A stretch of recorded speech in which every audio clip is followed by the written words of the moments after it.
So it's the finals in Qatar and Dubai. We've got Mirra Andreeva versus Clara Tauson in one and Jack Draper versus Andrey Rublev in the other. These are the previews. Let's go through them.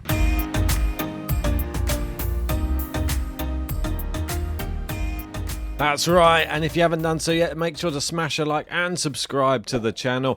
Sorry, I haven't brought you any videos for the last few days. Been away on holiday celebrating an anniversary, and JG's laptop has had it. So hopefully we'll be able to bring you more content in the next few days. Lots to talk about. And this is where we're going to start the finals in Qatar and in Dubai. And we're going to start off over in Dubai, where we've got the next breed, it would seem. It is Mirra Andreeva into her first WTA 1000 final, and she's up against Clara Tauson. But this is how they got there, and what a performance it was from Mirra Andreeva to become the youngest person to ever reach a WTA 1000 final. Since the format was introduced in 2009, it was a 3-set grueling victory against Jelena Rybakina. It was 6-4, 4-6, 6-3, and was down 1-3 and down an advantage on a deuce in the third set. Exquisite forehand slices, defense serving, and power and tennis IQ. I think the movement as well of her around the court, how she's able to get into position to be able to play the right shot, and always seems in every single rally. She never counts herself out. And I think this is one of her biggest attributes, the movement of Andreeva plus the shot-making ability. The tennis IQ for someone her age is incredible.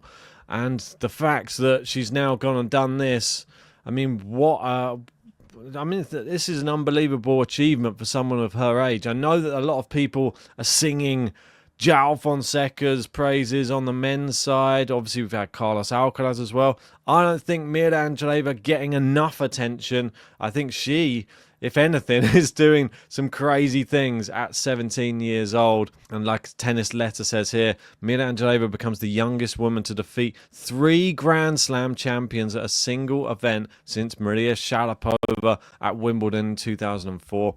At just 17 years old, there she is, the gritty youngster.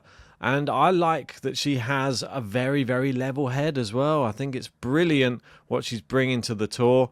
And when she speaks in press conferences, everybody listens, and she has wise words, even though sometimes they seem a little bit crazy as well. Like he said, I think it's been 2 years now already. Oh my God. Old. Yes. 2 years on tour. I mean, she's becoming a real main staple at the top of the women's sport, and she's dangerous. This is the one thing, and the thing that I like that she's turned around is the mental side of the game already. She was saying in this post-match press conference how she thought that people were maybe putting a bit too much pressure on her, and how she has now adjusted her mindset when she goes into matches, and sort of tries to channel a bit of anger into maybe looking to just perform her best rather than putting pressure on herself, thinking she should be winning this match, she should be winning that, she should be achieving something so great at this young age because she's supposed to be world number one at some point. I like the fact that she's turning it into, how can I produce my best performance on the court? How can I put the pressure on myself rather than have other people put pressure on me? And I love that. I think that she is an old head on young shoulders, a wise head on young shoulders. And yeah, it's brilliant that she's now done this. 17 years, 298 days. Not long until she's 18. But can she capture this title? A WTA 1000 final is a massive achievement. Can she go one step further? Look at her run, though. I mean, it's been it's quite wonderful to look at. Avanesian, not an easy player to play in the first round, and it was straight sets there. Vondrousova, former Slam champion, straight sets against her. Peyton Stearns, been looking good recently. straight sets against her, and then to take out Iga Swiatek in straight sets as well. I thought that one was some serious gameplay, and the style she did it. I mean, a 6-3, 6-3 against Iga, that's not an easy thing to do, and people will probably be looking at it, trying to find excuses for Iga maybe. But I think you got to give her credit. She beat the person who was in front of her on the day. Iga is still dangerous against anybody, even when she's not at her best. So to beat her in straight sets, I think, is an amazing achievement. And then Rybakina, on top of that, Rybakina, who looks sort of back to her best as well, to take out her from a losing position as well. This is really like the best Mirra Andreeva we've ever seen, I believe. And she's up against somebody who's the best Clara Tauson I think we've ever seen, because she got through defeating Mukova in that semi-final 6-4, 6-7, 6-3. Another gritty performance, and she's doing a similar thing. She's someone we thought that would probably spring up to the top of the rankings maybe a few years back, but has taken a little bit of time just to get going, has plied her trade, I'd say, a little bit more down in some lower ranking events, which I think is a good thing. I think someone like Emma Raducanu could benefit from doing a similar thing, because she was sort of on a par with Raducanu coming into that US Open and actually defeated Raducanu in that Challenger event final. So I think there is something to be said for just gradually getting yourself into your best form on the tour, and she's still so young anyway. So yeah, and look at this for a statistic as well from Clara Tauson, 482, and she has become the player with the most winners in 2025. She's surpassing Madison Keys. I mean, this is somebody who is really going for every single shot and has belief in her ability right now. So fair play to Clara Tauson. I thought her performance against Sabalenka was absolutely brilliant. I know we're talking about Mirra Andreeva defeating Iga, but I think this is even more impressive. Defeating somebody who is a two-time Australian Open champion, just got to the final yet again in Australia. I mean, I know that Sabalenka said it was more me than it was her, but I don't think you can have too many grumbles about this defeat. If somebody's hitting that big and hitting that many winners, she just sort of met her match on the day. And it, like Jose Morgado says here, she leaves the Middle East 1000 swing, just one win in 3 matches, just a bit better than Coco Gauff. That is Sabalenka, and Tauson's incredible season continues. Brilliant for Clara Tauson. Love this story. This is her route to the final. Beat Shramkova in straight sets, and to beat Svitolina in 3 sets, another really tough match there for her. Sabalenka in straight sets, Noskova in straight sets, and then Mukova. We know how game she is. That was a really tough match. Mukova played brilliantly as well. She needs to really have some credit on her name, because I think we'll be seeing her in some finals come the back end of this year as well. But it's just brilliant. We've got Mirra Andreeva versus Clara Tauson. This is an unbelievable statistic. Tauson is number 4 in the WTA race. 15 wins, 3 losses in 2025. And Andreeva is number 6 in the race. 12 wins, 3 losses in 2025. I mean, 2 of the best ladies in form right now. Who is going to win this one? I'll give you my thoughts on this. I think it's going to be really close. I don't think that there's any shock in predicting that. I think we will see 3 sets. I think we will see Clara Tauson maybe with a dominant set in here as well.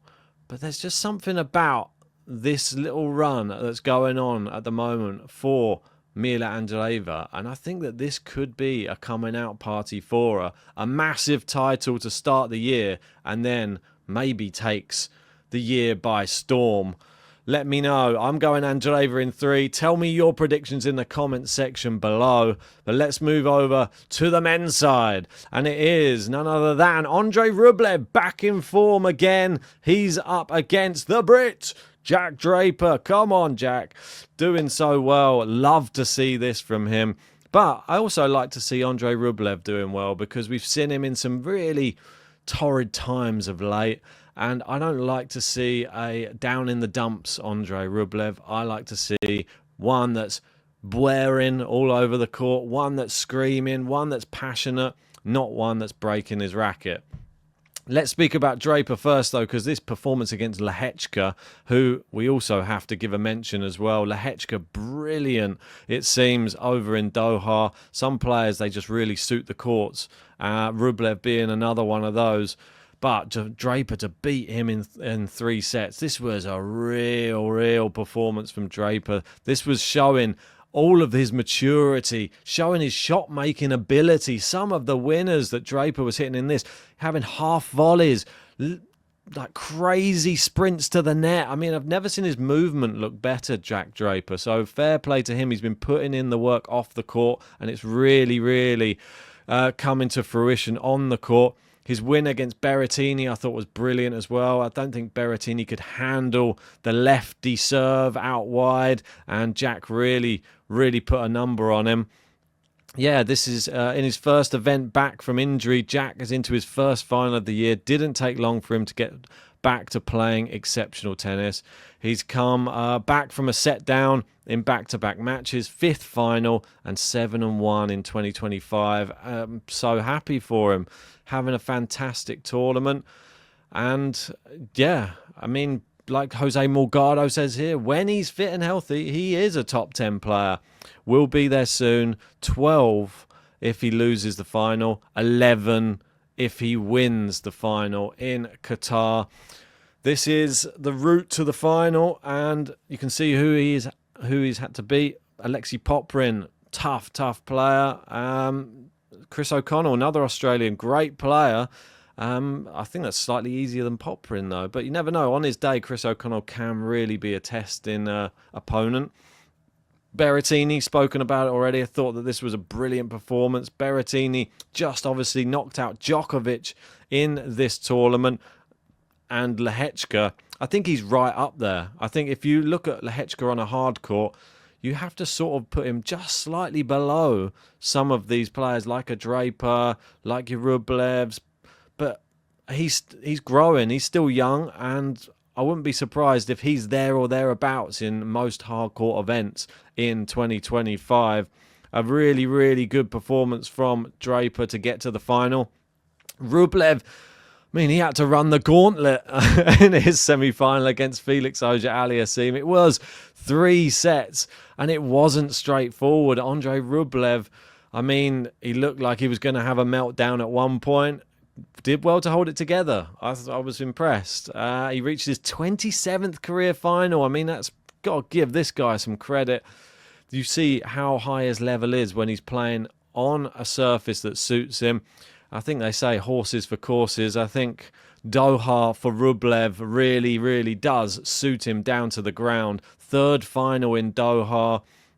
His first final of the year, 6-1 against Felix. Felix having a good year as well. I think could see a bit of resurgence from the Canadians this year. They started well. Chapeau playing well. Felix, maybe that's given him the impetus to start playing some better tennis again.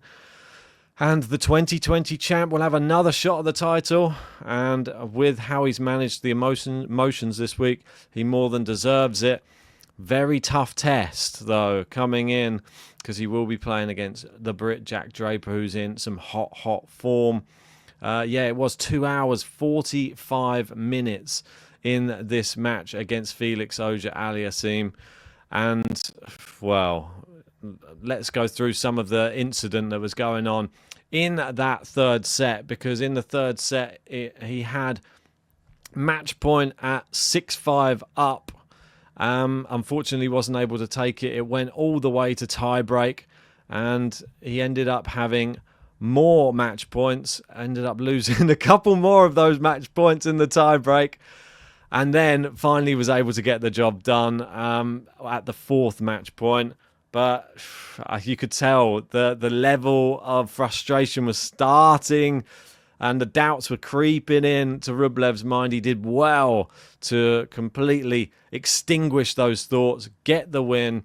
And I thought he's played some brilliant tennis this week. I mean, let's have a look at who he's defeated. He's defeated Bublik, Borges. The Alex de Minaur match we have to speak about as well, because what a match that was against Alex de Minaur. That was another long one, 2 hours 42 against Alex de Minaur. And Alex de Minaur is another player. He's up there with your Lehechkas, up there with your Rublevs. You'd say probably a more consistent player than a Lehechka.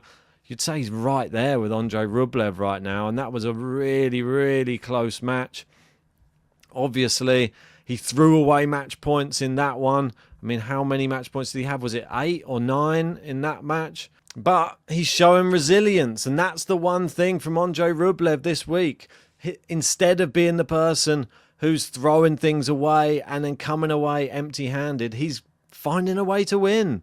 Alex de Minaur got to be a little bit disappointed. He obviously had, I think it was 1 match point as well during the tiebreak in that final set. But what an incredible performance from Rublev to get through it. Right, so the final against Draper. It is a head-to-head of 3-love to Andrey Rublev. But I think if we look at when they've played and where they've played, maybe that's a reason for it. The last time they played US Open 2 years ago. And before that, Washington. And before that, it was Madrid on the clay. But he took a set off him in the US Open in 2023, but we know what happened in 2024. Jack Draper made it to the semi-finals of the US Open, and he's getting better and better, Jack Draper, right now. This is a really, really close matchup. I'm going to have to give a prediction. Make sure to put your predictions in that comment section below. It's really tough to call this one. I am sort of shying towards, and I know I've got a little bit of bias here, but I am shying towards a bit of Jack Draper. I don't know what it is at the moment, but even though Rublev's got through his matches, the way he's got through the matches, if he was up against somebody else, maybe he wouldn't have won those matches. It's hard to really say. But now we've got Jack Draper, who his last 2 finals, he's won both of them. That was in Stuttgart in Germany, Vienna in Austria. I think he's going to add Qatar to the list, but I do think it will be in 3 sets. But those are just my predictions. Tell me your predictions in that comment section below. Do you agree with me? Is it going to be Andreeva and Draper being the 2 champions that walk away with the trophies come the end of today? Or is it the other way around? Tell me your thoughts in that comment section. If you haven't done so yet, smash a like, subscribe, and we'll see you for some podcasts rounding up all of the week's action coming up later on this weekend.